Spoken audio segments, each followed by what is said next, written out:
அனைவருக்கும் வணக்கம். நான் ஹிமாலயாஸில் ஒரு குரு கிட்டேருந்து ஒரு விஷயம் கற்றுக்கிட்டேன். அவர் சொன்ன ஒரு விஷயம் என்னென்னா, எப்போதும் மகிழ்ச்சியாக இரு.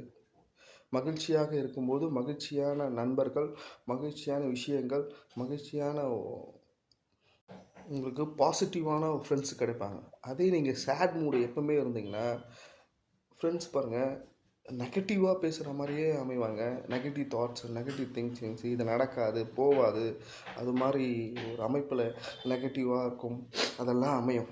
அதனால் எப்போவுமே ஹாப்பி மூடில் நீங்கள் வந்துட்டிங்கனாவே உங்களுக்கு பாசிட்டிவான ஃப்ரெண்ட்ஸ் கிடைப்பாங்க.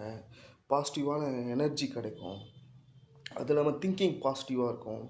பிரைன் எப்போவுமே நீங்கள் பாசிட்டிவாக இருந்தீங்கன்னா உங்களுக்கு நிறைய விஷயம் நடக்கும். அதனால் நீங்கள் எப்போவுமே ஹாப்பி மூட்லேயே இருங்க. ஹாப்பி மூட் கொண்டு வாங்க.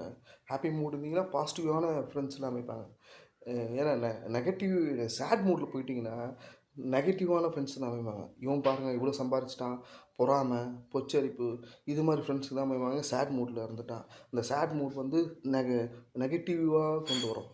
நீங்கள் பாசிட்டிவாக இருந்தீங்கன்னா, ஹாப்பியாக இருந்தீங்கன்னா, பாசிட்டிவ் எனர்ஜி இருக்கவங்க, பாசிட்டிவான பேசுகிறவங்க அதெல்லாம் அமைவாங்க. இது உண்மை. இது நான் பார்த்தது. அதுக்கப்புறம் என் லைஃப்பில் ஸ்டெப் பை ஸ்டெப்பாக சேஞ்சஸ் நடந்தது. எல்லோரும் சந்தோஷமாக இருங்க. எனக்கு குருவின் ஆசீர்வாதம். வணக்கம்.